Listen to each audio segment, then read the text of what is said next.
कहानी पिथौरागढ़ की डरावनी कहानी। यह कहानी राहुल की है, एक 20 साल के जिज्ञासु युवक की जिसने गर्मियों की छुट्टियों में अपनी जिंदगी का सबसे खौफनाक अनुभव किया।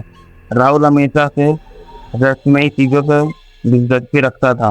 वह अपने दोस्तों अर्जुन, नितिन और प्रिया के साथ एक छोटे से गांव पिथौरागढ़ में रहता था। एक दिन राहुल ने गांव में सुनी एक पुरानी अफवाह के बारे में अपने दोस्तों को बताया। अफवाह थी कि गांव के किनारे स्थित एक पुराना महल है जिसे लोग ताजगढ़ किला कहते हैं।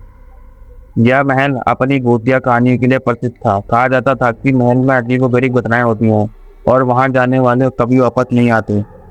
राहुल और उनके दोस्त अर्जुन, नितिन और प्रिया जो हमेशा नई और रहस्यमयी चीजों की तलाश में रहते थे, इस महल के बारे में सुनकर बेहद उत्सुक हो गए। वे यह जानने के लिए उत्सुक थे कि आखिर इस महल में ऐसा क्या है जो इसे इतना खतरनाक बनाता है। एक दिन उन्होंने महल जाने का फैसला किया।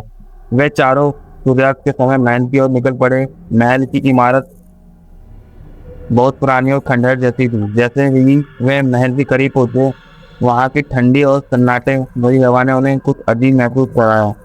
महल के अंदर प्रवेश करते ही चारों ने देखा कि वहां सब कुछ धूल और मकड़ियों की जाल से भरा हुआ था। दीवारों पर दरारें थी और छत से प्लास्टर गिर रहा था। महल के अंदर घुसते ही उन्हें एक कमरा दिखाई दिया जिसका दरवाजा थोड़ा सा खुला हुआ था। राहुल ने धीरे से दरवाजा खोला और अंदर झांका। कमरे के अंदर एक बड़ा सा बिस्तर था और उसके पास एक मेज पर एक पुरानी किताब रखी हुई थी। राहुल ने वहां किताब उठाई और पढ़ने लगा। किताब बहुत ही पुरानी थी और उसमें कुछ अजीबोगरीब लिखा हुआ था। जब वे लोग किताब पढ़ रहे थे तभी उन्हें ऐसा महसूस हुआ कि कोई उन्हें देख रहा है। पीछे मुड़कर देखा लेकिन कोई कुछ नहीं था। तभी तभी को सोचा कि शायद वे डर गए हैं और खुद ही ऐसी चीजें महसूस कर रहे हैं। उन्होंने किताब वापस मेज पर रख दी और कमरे के बाहर निकल गए। उसके बाद वह महल के दूसरे कमरों में गए लेकिन उन्हें कुछ खास नहीं मिला। अचानक उन्हें ऐसा लगा कि कोई उन्हें फॉलो कर रहा है।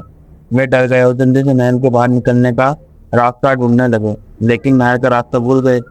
वे हर कोने में भटकते रहे लेकिन बाहर निकलने का कोई रास्ता नहीं मिला। थकान और डर ने उन्हें घेर लिया था। उन्हें लगा कि शायद वे हमेशा के लिए इस माहौल में फंस गए। तभी उन्हें एक धीमी और भयानक आवाज सुनाई दी जो कह रही थी, तुम यहाँ से कभी नहीं निकल पाओगे। आवाज सुनते ही वे और ज्यादा डर गए। उन्होंने मदद के लिए चिल्लाना शुरू किया लेकिन कोई सुनने वाला नहीं था। वे महल के अंधेरे में अकेले रह गए। अचानक एक जोरदार चीख सुनाई दी। यह अर्जुन की चीख थी। सभी ने एक दूसरे को कस पकड़ लिया। धीरे धीरे चीख शांत हो गई लेकिन उसकी जगह एक खौफनाक खिड़की के खुलने का शोर आया। कमरे में एक हल्की सी रोशनी फैली और उनकी आंखों के सामने एक लंबी काली छायादार आकृति प्रकट हुई। उनकी आंखों जलते हुई कोयले की तरह चमक रही थी। वह आकृति धीरे धीरे उनकी ओर बढ़ने लगी। उनके पैर कांपने लगे जैसे जमीन उनके नीचे से खिसक रही हो। विवेक ने घबराकर एक चाकू निकाला और उस आकृति की ओर फेंका। चाकू आकृति के सीने में लगते ही वह चीखते हुए गायब हो गई। सभी ने राहत की सांस ली लेकिन अभी भी बाहर निकलने का रास्ता नहीं मिला था। तभी उन्होंने कमरे में लगी एक पुरानी तस्वीर देखी जिसमें एक बुजुर्ग था जिसके हाथ में एक पुस्तक थी। तस्वीर के पीछे कुछ संकेत लिखे थे। उन संकेतों के अनुसार महल के अंदर एक खजाना छुपा था जो महल के रहस्यों को खोल सकता था, लेकिन उसे पाने के लिए एक परीक्षा पास करनी थी। वे चारों खजाने की तलाश में महल के सबसे निचले हिस्से में गए। उन्हें एक लुप्त रास्ता मिला जिसमें वे घुस गए। अंत में उन्हें एक छोटा सा कमरा मिला जिसमें एक ताबूत था। ताबूत के ऊपर एक चाबी रखी थी। उन्होंने ताबूत खोला जिसमें एक चमकदार पत्थर था। अचानक उन्हें महल की काले करती की आवाज से सुनाई दी जो कह रही थी, तुमने मेरा खजाना चुरा लिया, अब तुमको सजा मिलेगी। डर के मारे उन्होंने पत्थर को वापस ताबूत में रख दिया और कमरे से बाहर निकलने की कोशिश की लेकिन दरवाजा बंद हो गया। कमरे में एक अजीब सी ठंडक फैल गई और हवा में एक तैरती हुई मछली जैसी बदबू आने लगी। उन्हें लगा कि अब उनका अंत हो गया है। तभी राहुल के हाथ में एक चाकू आ गया जो उसने पहले नहीं देखा था। उसने उस चाकू को काले करते हुए भोगा।